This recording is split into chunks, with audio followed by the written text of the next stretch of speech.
Somewhere in the hills of what is now Pakistan, roughly 9,000 years ago, a farmer sat down and did something that would look almost unthinkable today. He picked up a small hand drill, pressed the tip against his own molar, and bore a hole straight through the enamel. He was awake. There was no anesthesia. And here's the part that should stop you cold. The tooth shows signs of healing afterward. He survived it, he probably did it again. Because that farmer and thousands of people like him already understood something we assume belongs entirely to the modern world. That teeth decay. That decay causes pain, and that pain can sometimes be dug out. So if ancient humans were performing dental surgery 9,000 years before the invention of Novocaine, the obvious question is this: were they also brushing their teeth? Or were they just waiting around for the pain to start?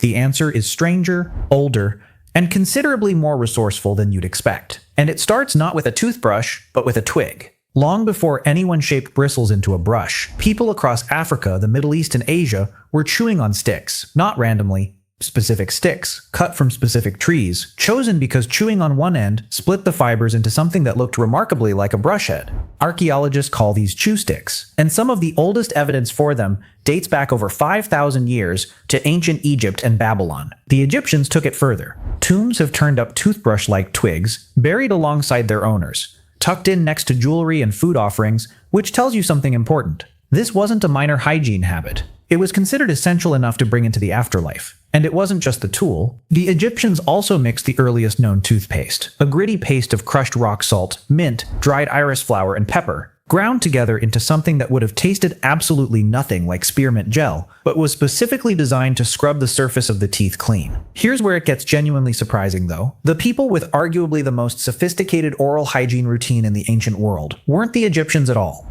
They were in India more than 2,000 years ago, using a specific twig from the Neem tree. And this wasn't superstition dressed up as medicine. Neem contains natural antibacterial compounds, meaning the people chewing on it were, completely by accident, fighting the exact bacteria responsible for tooth decay and gum disease. Ayurvedic medical texts from this period describe tooth cleaning as a genuine daily ritual, recommending specific times of day and specific techniques for scraping the tongue as well as the teeth. Some of these Neem-based practices are still used in parts of India today, which means a piece of ancient dental technology has been running continuously, largely unchanged, for over 2,000 years. Not bad for a twig. Now, if you're picturing ancient civilizations forming some kind of unified toothbrush club, that's not quite right either. The Romans took a route that sounds almost like a punishment. They used urine. Specifically, they used it as a mouthwash, and there was actual chemistry behind the madness. Urine contains ammonia, a genuinely effective cleaning agent, and Roman dental hygiene apparently leaned on this so heavily that the Roman Empire imported urine from Portugal at industrial scale, taxed as a commodity. Entire trade routes, taxed government revenue, built around bottled urine, purely because someone at some point figured out it worked.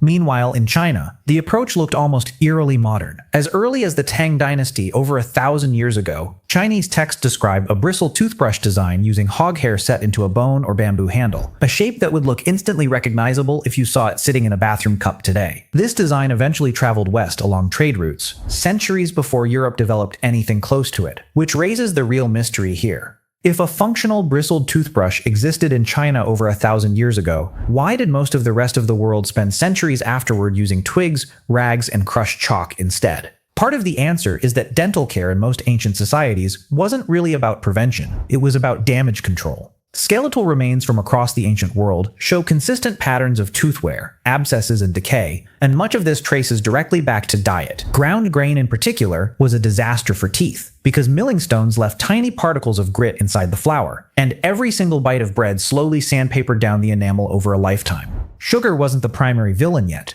Grit was, and once enamel wears thin enough, decay and infection follow close behind, which is exactly why archaeologists keep finding skulls with jaw abscesses large enough to have been agonizing, and, without antibiotics, sometimes fatal. A dental infection that today means a quick trip to a pharmacy could, in the ancient world, spread into the bloodstream and kill you. That single fact reframes everything. Ancient people weren't casually chewing sticks out of vanity. In a world without dentistry as we understand it, oral hygiene was survival. That's also why the archaeological record shows something almost universal happening independently across completely disconnected civilizations. The Egyptians, the Babylonians, the ancient Chinese, and the peoples of ancient India never spoke to each other, never traded oral hygiene techniques directly, and yet all of them arrived, separately, at some version of the same solution. Scrape the teeth, chew the twig, clean the mouth. It's a striking example of convergent problem solving. Different cultures, thousands of miles apart, all pointed toward the same conclusion. Because the underlying biological problem, decay, pain, infection,